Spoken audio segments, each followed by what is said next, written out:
Ngayong umaga, magluluto nga pala ako ng simpleng almusal. Ito ay almusal ng aking mga anak at asawa. Ilalagay ko lang sa mangkok ang isang sardinas, lalagyan ko ng konting paminta at asin, lalagyan ko rin ito ng sibuyas, at hahaluan ko na rin ng 3 itlog. Paborito kasi ito ng aking mga anak. Simple lang ito pero talagang masarap. Ginagawa ko ito habang nagkakape ako. At pagkatapos kong paghalo-haloin, mag-ready na rin ako ng kawali. Lalagyan ko ito ng mantika. Bago ko nga pala makalimutan, maray na aga po sa Indogabus dyan.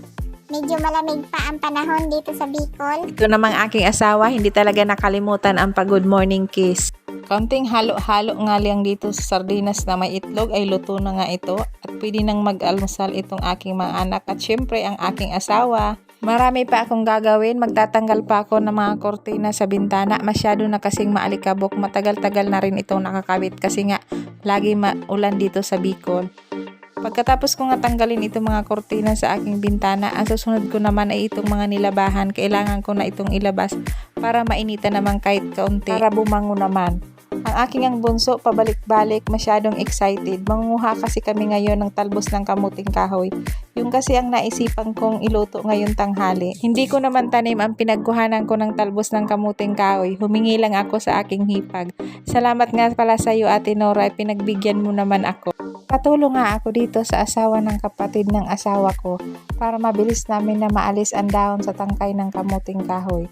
Kaya lang itong anak ko ayaw din talaga paawat kaya ipinaalis ko na.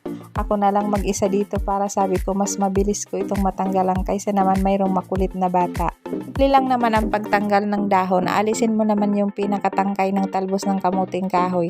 Pagkatapos lalagyan ito ng asin at ito naman ay pigain ng paulit-ulit para alisin ang katas ng dahon ng kamuting kahoy. Yung matagal nga lang at nakakangalay pero okay lang basta maganda ang resulta ng pagpiga natin dito. Pagkatapos ito naman ay hugasan at pipigain din para maalis naman yung nilagay natin na asin.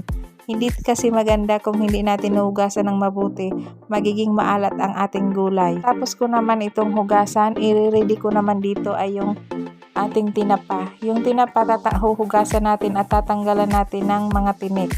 I-ready na rin natin dito yung kawali na nilagyan natin ng pangalawang piga. At syempre inilagay na rin natin dito yung mga ingredients, yung sibuyas, bawang, luya at yung tinapa. Nilagay na rin natin dito yung talbos ng kamuting kahoy. Paglagay ko nga dito ay ito'y pinaghiwalay-hiwalay ko para manuot naman yung gata sa dahon. Paluto na nga itong ating kamuting kahoy kaya ginawa ko ay nilagay ko na yung liputok. Putok nga pala, ito yung unang gata na niyog.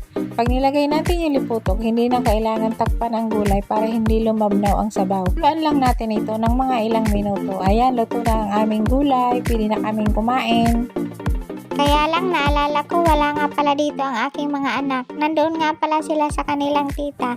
Kasama ko naman ang aking asawa, busy nga lang. Pinapagawa ko pa siya ng misa. Gusto niyang tapusin. Hintayin ko na nga lang siya. Salamat sa inyong panonood. God bless you all.